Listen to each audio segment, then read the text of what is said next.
ಕೇವಲ 3 ಆಲೂಗೆಡ್ಡೆ ಇದ್ದರೆ ಅಷ್ಟೇ ಸಾಕು. ಮನೆ ಮಂದಿ ಎಲ್ಲ ತಿನ್ನುವಷ್ಟು ಕೂಡ ಆಲೂ ಪರೋಟ ಅಂತೂ ಮಾಡ್ಕೊಳ್ಬೋದು. ತುಂಬ ಸುಲಭವಾಗಿ ಮಾಡ್ಕೊಳ್ಬೋದು. ಮನೆಯಲ್ಲಿರೋ ಇಂಗ್ರೀಡಿಯೆಂಟ್ಸ್ನೇ ಬಳಸ್ಕೊಂಡು ಕೂಡ ಮಾಡ್ಕೊಳ್ಬೋದು. ಜೊತೆಗೆ ಕಡಿಮೆ ಖರ್ಚು ಕೂಡ. ಮನೆಯಲ್ಲಿ ಬರೀ 3 ಆಲೂಗೆಡ್ಡೆ ಮತ್ತೆ ಇದು ಗೋಧಿ ಹಿಟ್ಟು ಇದ್ರೆ ಅಷ್ಟೇ ಸಾಕು. ತುಂಬಾ ಸುಲಭವಾಗಿ ಮಕ್ಕಳು ಲಂಚ್ ಬಾಕ್ಸ್ಗಂತೂ ಮಾಡ್ಕೊಳ್ಬೋದು. ನೋಡಿ, ಇವಾಗ ಮಾಡೋದು ಯಾವ ರೀತಿ ಅಂತ ತೋರಿಸ್ಕೊಡ್ತೀನಿ. ನಾನು ಚಿಕ್ಕದು 4 ಆಲೂಗೆಡ್ಡೆನ ಹಾಕೊಂಡಿದ್ದೀನಿ. ನೀವು ಬೇಕಿದ್ರೆ ನೀವು ದಪ್ಪ ಒಂದ್ ಸ್ವಲ್ಪ ಮೀಡಿಯಂ ಸೈಜು 3 ಇದ್ರೆ ಅಷ್ಟೇ ಸಾಕು. ನಾನು ಪುಟ್ಟದೇ ಹಾಕೊಂಡಿರೋದು, ಚಿಕ್ಕದಾಗೆ ಇದೆ ಆಲೂಗೆಡ್ಡೆ ಮಾತ್ರ. ಆಲೂಗೆಡ್ಡೆನ ಬೇಯಿಸ್ಕೊಂಡು ತಗೊಂಡಿದ್ದೀನಿ. ಬೇಯೋದಕ್ಕೆ ಸ್ವಲ್ಪ ಉಪ್ಪು ಹಾಕೊಂಡು ಬೇಯಿಸ್ಕೊಂಡ್ರೆ ಅಷ್ಟೇ ಸಾಕು. ಬೇಯಿಸೋದು ಹೆಂಗೆ ಅಂತ ಎಲ್ರಿಗೂ ಗೊತ್ತೇ ಇದೆ. ನೋಡಿ, ಇವಾಗ ಫಸ್ಟ್ ಬೆಂದ ಮೇಲೆ ಏನ್ ಮಾಡ್ಬೇಕು ಅಂದ್ರೆ ಒಂದು ಸ್ಮ್ಯಾಶರ್ನ ತಗೊಂಡು ಚೆನ್ನಾಗಿ ಆಲೂಗೆಡ್ಡೆನ ಸ್ಮ್ಯಾಶ್ ಮಾಡ್ಕೋಬೇಕು.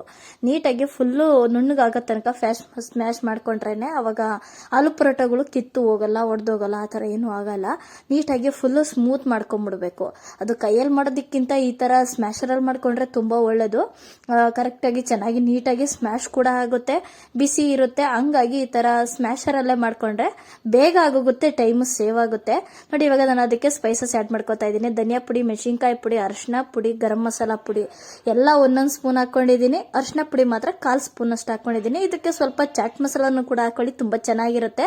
ಸ್ವಲ್ಪ ಹಸಿಮೆಣಸಿನ್ಕಾಯಿನ ಕಟ್ ಮಾಡ್ಕೊಂಡು ಖಾರಕ್ಕೆ ಹಾಕೊಂಡಿದ್ದೀನಿ. ಸ್ವಲ್ಪ ಈರುಳ್ಳಿ 1 ಈರುಳ್ಳಿ, ಚಿಕ್ಕದಾದ್ರೆ 2, ದಪ್ಪದಾದ್ರೆ 1 ಈರುಳ್ಳಿ ಹಾಕೊಂಡು ಕಟ್ ಮಾಡ್ಕೊಂಡು ಸೇರಿಸ್ಕೊತಾ ಇದ್ದೀನಿ. ಇಷ್ಟನ್ನ ಸಣ್ಣದಾಗಿ ಚಾಪ್ ಮಾಡ್ಕೊಂಡು ಹಾಕೊಂಡಿದ್ದೀನಿ. ನೀವು ಸಣ್ಣದಾಗಿ ಹಾಕೊಂಡಷ್ಟು ಇನ್ನೂ ಒಳ್ಳೇದು. ಇದಕ್ಕೆ ಇವಾಗ ನಾನು ಸ್ವಲ್ಪ ಉಪ್ಪು ಹಾಕೊತಾ ಇದ್ದೀನಿ, ರುಚಿಗೆ ತಕ್ಕಷ್ಟು. ಉಪ್ಪು ಆಲೂಗೆಡ್ಡೆಗೆಲ್ಲ ಹಾಕಿರ್ತೀವಲ್ಲ, ಹಂಗಾಗಿ ನೋಡ್ಕೊಂಡು ಉಪ್ಪನ್ನ ಹಾಕೊಳ್ಬೇಕು. ಉಪ್ಪು ಜಾಸ್ತಿ ಹಾಕೊಳಕ್ ಹೋಗ್ಬಾರ್ದು, ಬೇಯೋದಕ್ಕೆಲ್ಲ ಹಾಕೊಂಡಿರ್ತೀವಿ. ಹಂಗಾಗಿ ನೋಡ್ಕೊಂಡು ಸ್ವಲ್ಪ ಉಪ್ಪು ಮೀಡಿಯಮ್ ಆಗಿ ಹಾಕೊಳ್ಬೇಕು. ಹಸಿಮೆಣಸಿನ್ಕಾಯಿನೂ ಅಷ್ಟೇ ಕೂಡ.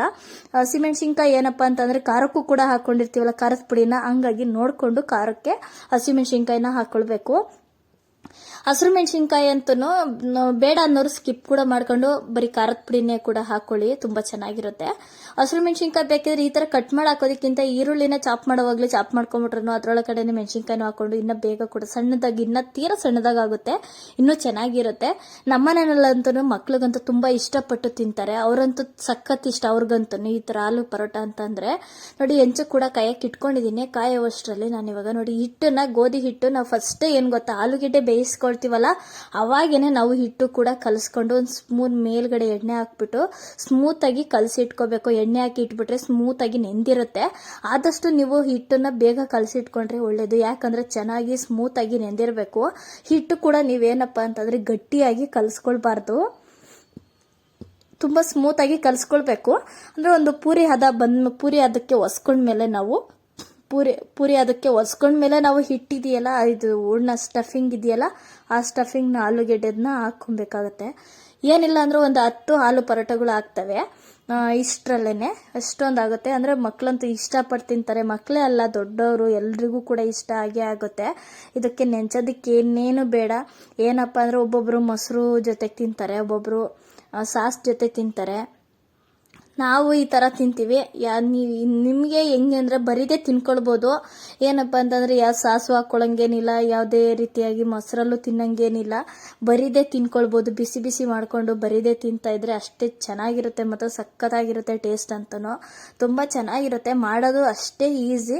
ನೋಡ್ತಾ ಇದ್ದೀರಲ್ಲ, ಕಡಿಮೆ ಸಮಯ ಕೂಡ ಹಿಡಿಯುತ್ತೆ. ಬೇಗ ಚಪಾತಿ ಹಿಟ್ಟನ್ನ ಕಲಸಿರೋದಿದ್ರೂ ಕೂಡ ನೀವು ಈ ಥರ ಏನಪ್ಪ ಮಾಡೋದು, ಪಲ್ಯ ನೆಂಚೋದಕ್ಕೆಲ್ಲ ಏನು ಮಾಡ್ಕೊಳ್ಬೇಕು ಅನ್ನೋ ಏನಿಲ್ಲ. ಇಷ್ಟೇ ಬರೀ 3 ಆಲೂಗೆಡ್ಡೆ ಇದ್ರೇನೆ. ಮನೆಯಲ್ಲಿ ಈರುಳ್ಳಿ ಆಲ್ಮೋಸ್ಟ್ ಎಲ್ಲರ ಮನೇಲಿ ಇದ್ದೇ ಇರುತ್ತೆ.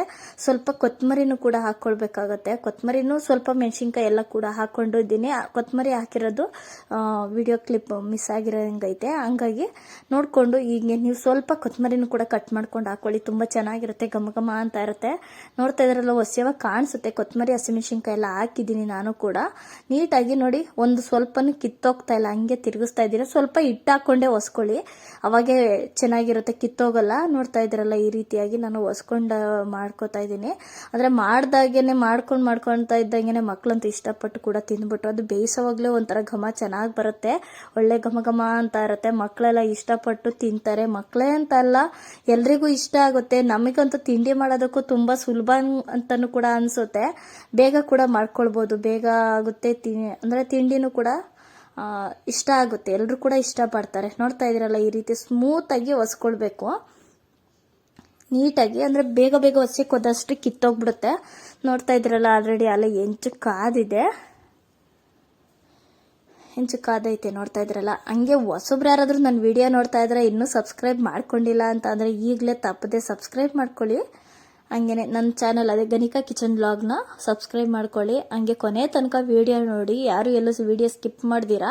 ಅಂದರೆ ಎಷ್ಟು ಅಂದರೆ ಬರೀ ನೀವು ಮನೆಯಲ್ಲಿ 3 ಆಲೂಗಡ್ಡೆ ಇಟ್ಕೊಂಡಿದ್ರು ಕೂಡ ಆರಾಮಾಗಿ ಈಸಿಯಾಗಿ ನೋಡ್ತಾ ಇದ್ರಲ್ಲ ಈ ಥರ ಆಲೂ ಪರೋಟ ಅಂತೂ ಮಾಡ್ಕೊಳ್ಬೋದು. ಫಸ್ಟ್ ಟೈಮ್ ತಿಂಡಿ ಯಾರಾದರೂ ಮಾಡ್ತಾಯಿದ್ರು ಕೂಡ ಆರಾಮಾಗಿ ಮಾಡ್ಕೊಳ್ಬೋದು ಈಸಿಯಾಗಿ.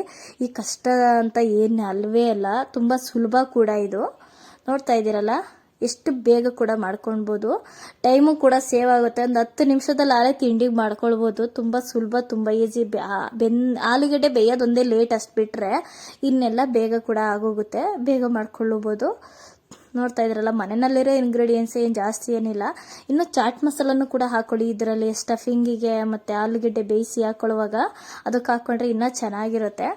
ಅಂದರೆ ಟೇಸ್ಟ್ ಕೂಡ ಸಖತ್ತಾಗಿರುತ್ತೆ. ಎಣ್ಣೆ ನೋಡಿಕೊಂಡು ನಿಮ್ಗೆ ಎಷ್ಟು ಬೇಕಷ್ಟು ನೀವು ಹಾಕ್ಕೊಳ್ಳಿ. ನಾನು ಮೀಡಿಯಮಾಗಿ ಎಣ್ಣೆ ಹಾಕ್ಕೊಂಡು ಬೇಯಿಸ್ಕೊಳ್ತಾ ಇದ್ದೀನಿ. ನೀವು ಬೇಕಿದ್ರೆ ಒಬ್ಬೊಬ್ರು ಎಣ್ಣೆ ಜಾಸ್ತಿ ಇಷ್ಟಪಡಲ್ಲ, ಹಂಗಂತವರು ಇನ್ನೂ ಸ್ವಲ್ಪ ಕಡಿಮೆ ಎಣ್ಣೆ ಹಾಕ್ಕೊಂಡು ಕೂಡ ಬೇಯಿಸ್ಕೊಳ್ಬೋದು. ನೋಡ್ತಾ ಇದ್ದೀರಲ್ಲ ಹಿಂಗೆ ಎಷ್ಟು ಚೆನ್ನಾಗಿ ಬರ್ತಾ ಇದೆ, ಕಿತ್ತೆ ಹೋಗಿಲ್ಲ, ನೀಟಾಗಿ ಕರೆಕ್ಟಾಗಿದೆ. ಅಂದರೆ ಅರಿಯೋವಾಗಂತೂ ಒಂದು ಮೀಡಿಯಮ್ ಆಗಿ, ತೀರಾ ತೆಳುವಾಗೂ ಅರಿಬಾರ್ದು, ತೀರಾ ದಪ್ಪನ್ನು ಕೂಡ ಒಸ್ಕೊಳ್ಬಾರ್ದು. ಆ ರೀತಿಯಾಗಿ ಒಸ್ಕೊಂಡ್ರೆ ತುಂಬ ಚೆನ್ನಾಗಿರುತ್ತೆ. ಒಳಗಡೆ ಸ್ಟಫಿಂಗು ಕೂಡ ಒಂದು ಸ್ವಲ್ಪ ದಪ್ಪ ಹಾಕಿರ್ತೀವಲ್ಲ ಆಲೂಗಡ್ಡೆ ಇದೆಲ್ಲ, ಹಂಗಾಗಿ ಚೆನ್ನಾಗಿರುತ್ತೆ. ಟೇಸ್ಟ್ ಮಾತ್ರ ಸಖತ್ತಾಗಿರುತ್ತೆ. ನೋಡಿಕೊಂಡು ಮೀಡಿಯಮ್ ಆಗಿ ಒಸ್ಕೊಳ್ಬೇಕು. ತೀರಾ ತೆಳುವಾಗಿ ಒಸೆಯೋಕ್ಕೋದ್ರೆ ಕಿತ್ತೆ ಹೋಗ್ಬಿಡುತ್ತೆ, ಹಂಗಾಗಿ ಹೇಳ್ತಾ ಇದ್ದೀನಿ. ಸ್ವಲ್ಪ ಮೀಡಿಯಮ್ ಉರಿ ಇಟ್ಕೊಂಡು ಬೇಯಿಸ್ಕೊಡಿ ಚಪಾತಿ, ಇಲ್ಲಾಂದರೆ ಬೇಗ ಸೀದೋಗ್ಬಿಡುತ್ತೆ. ನೋಡ್ತಾ ಇದ್ದೀರಲ್ಲ ಕರೆಕ್ಟಾಗಿ ಹದವಾಗಿ ಎಷ್ಟು ಚೆನ್ನಾಗಿ ಬೆಂದೈತೆ ಅಂತ ನೋಡಿ, ಸಖತ್ತಾಗಿ ಬೆಂದೈತೆ. ನೋಡ್ತಾ ಇದ್ದೀರಲ್ಲ ಇನ್ನು ಮತ್ತೆ ಒಂದೊಂದಾಗಿ ಮತ್ತೆ ಬೇಯಿಸ್ತಾ ಇದ್ದೀನಿ. ಮಕ್ಕಳೆಲ್ಲ ಇಷ್ಟಪಟ್ಟು ತಿಂತಾ ಇದ್ರು, ಹಂಗೆ ಬೇಯಿಸಿ ಕೊಡ್ತಾ ಇದ್ದೀನಿ. ನೋಡ್ತಾ ಇದ್ದೀರಲ್ಲ ಕಲ್ಲರು ಕೂಡ ಎಷ್ಟು ಚೆನ್ನಾಗಿದೆ, ಗಮ್ಮಂತ ಇತ್ತು ಮಾತ್ರ. ನೀವೇ ಒಂದ್ಸಲ ಟ್ರೈ ಮಾಡಿ, ನಿಮಗೆ ಗೊತ್ತಾಗುತ್ತೆ. ನೀವೇ ಮತ್ತೆ ಇದೇ ಥರನೇ ಮಾಡ್ಕೊಂಡು ತಿಂತಾ ಇರ್ತೀರಾ. ಅಷ್ಟು ಇಷ್ಟಪಟ್ಟು ಮಕ್ಕಳು ಮತ್ತೆ ಅದೇ ಆಲೂ ಪರೋಟನೇ ಮಾಡಿಕೊಡು ಅಂತ ಕೇಳ್ತಾ ಇರ್ತಾರೆ. ಅವ್ರಿಗಂತೂ ತುಂಬ ಇಷ್ಟ ಆಗುತ್ತೆ. ಲಂಚ್ ಬಾಕ್ಸ್ಗಂತೂ ಹಾಕಿ ಕಳಿಸ್ಬಿಟ್ರೆ ಅಂತೂ ಮಕ್ಕಳಂತೂ ಖಾಲಿ ಮಾಡ್ಕೊಂಡು ಬರ್ತಾರೆ. ಕೆಲವೊಂದು ಮಕ್ಕಳುಗಳೆಲ್ಲ ಲಂಚ್ ಬಾಕ್ಸ್ ಅಂತೂ ತಿನ್ನೋದೇ ಇಲ್ಲ, ಹಂಗೆ ಬಿಟ್ಕೊಂಡು ಬರ್ತಾರೆ ಲಂಚ್ ಅಂತೂ. ಹಂಗಾಗಿ ನೀವೇನು ಮಾಡಬೇಕು ಅಂತಂದರೆ ಈ ಥರ ಮಾಡಿಕೊಟ್ರೆ ಅಂತೂ ತುಂಬ ಇಷ್ಟಪಟ್ಟು ತಿಂತಾರೆ. ಮಕ್ಕಳಂತೂ ಸಾಸ್ ಜೊತೆಗೆ ಇಷ್ಟಪಟ್ಟು ತಿನ್ನೋದು, ಸಾಸು ಮೊಸರು ಜೊತೆಗೆ. ಮೊಸರಿಗೆ ಉಪ್ಪಿನಕಾಯಿ ಹಾಕೊಂತಾರೆ ಒಬ್ಬೊಬ್ರು. ನಾನು ಸ್ವಲ್ಪ ಖಾರದ ಪುಡಿ ಹಾಕ್ಬಿಟ್ಟು ಮಿಕ್ಸ್ ಮಾಡಿ, ಉಪ್ಪು ಖಾರದ ಪುಡಿ ಎರಡನ್ನೂ ಕೂಡ ಹಾಕ್ಬಿಟ್ಟು ಮಿಕ್ಸ್ ಮಾಡಿ ಕೊಡ್ತೀನಿ. ಮಕ್ಕಳಂತೂ ನೋಡ್ತಾ ಇದ್ದೀರಲ್ಲ ಇಷ್ಟಪಟ್ಟು ಎಷ್ಟು ಚೆನ್ನಾಗಿತ್ತು ಅಂತಂದರೆ ಇಷ್ಟಪಟ್ಟೆ ತಿಂದರು, ಮತ್ತು ಖುಷಿಯಿಂದನೂ ಕೂಡ ತಿಂದರು. ಹಂಗೆ ಹೊಸಬ್ರು ಯಾರಾದರೂ ವಿಡಿಯೋ ನೋಡ್ತಾ ಇದ್ರೆ ಕೊನೆವರೆಗೂ ವಿಡಿಯೋ ನೋಡಿ. ಜೊತೆಗೆ ಇನ್ನೂ ಸಬ್ಸ್ಕ್ರೈಬ್ ಮಾಡ್ಕೊಂಡಿಲ್ಲ ಅಂತಂದರೆ ಈಗಲೇ ತಪ್ಪದೆ ಸಬ್ಸ್ಕ್ರೈಬ್ ಕೂಡ ಮಾಡ್ಕೊಳ್ಳಿ. ನೋಡ್ತಾ ಇದ್ರಲ್ಲ ಆಲೂ ಪರೋಟ ಎಷ್ಟು ಚೆನ್ನಾಗಿ ಎಷ್ಟು ಬೇಗ ಮಾಡ್ಕೊಳ್ಬೋದು. ಎಲ್ರಿಗೂ ನಮಸ್ಕಾರ. ಮುಂದಿನ ವಿಡಿಯೋದಲ್ಲಿ